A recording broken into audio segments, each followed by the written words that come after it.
Welcome, and here's my review for Hellboy 2: The Golden Army, directed by Guillermo del Toro and starring Ron Perlman.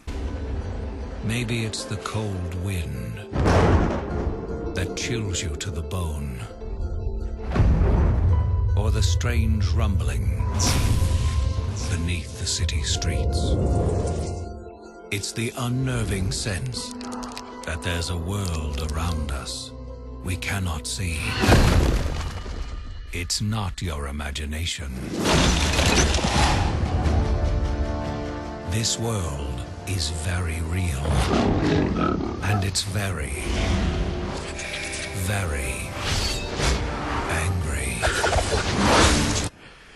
I think it's safe to say that many of you, like me, were really looking forward to seeing this movie. The first film was a pretty good watch, and the trailers for this one were making it look like it'd be even better.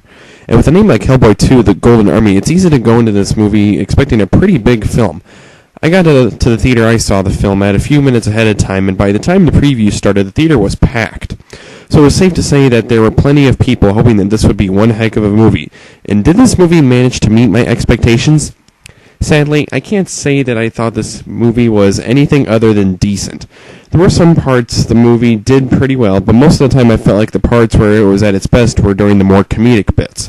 And trust me, there were plenty of funny parts to the movie, with the two standouts for me being the locker room scene, which the theater was in a huge downright uproar of laughter over, and the scene with the certain love song, which reminded me a lot of the scene from the first Harold and Kumar movie, during which they start singing along to the songs in the truck they stole near the end. There was a fair amount of action in the movie, but nowhere near the level of Iron Man or even the new Incredible Hulk movie. Outside of the comedic parts, the one aspect of the film that really stood out were the visuals and art style. You really don't get much more imaginative and visionary than this. Most of the film has scenes filled with plenty of creative creatures that make it feel more like a comic book than a down-to-earth film aiming for realism. And just like the first Hellboy, Ron Perlman did one hell of a job as everyone's big red hero. Everyone's big favorite red hero. So what made this film nothing truly special for me? Well, I just felt that the movie wasn't trying hard enough in too many spots. There was a good story set up, but the execution of it is part of what really brought the film down for me. The parts that progress the story aren't terribly interesting, the few twists and turns in the film were fairly predictable, the drama with the characters was on and off as far as I'm concerned, and the action, again, while sufficient, wasn't too much to write home about, although the main action scene at the end was cleverly done in more ways than not. Most of these problems were mainly prevalent in the first half of the film, while the second half did feel like the movie was finally starting to live up to the standards that were set by the trailers and previews.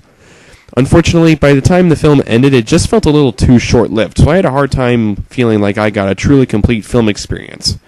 But the least I can say is that the ending made me smile. Even if it was in a bit of an absurd way, it still managed to at least make me leave with a smile on my face, and that's saying something. And for those of you that have seen the movie, I think you know full well what I'm talking about. All told, the film was just decent. I was hoping that it'd be a considerable improvement over the first film, but for me, it was a step or two back from the first. I could give Hellboy 2: The Golden Army 3 out of 5 stars.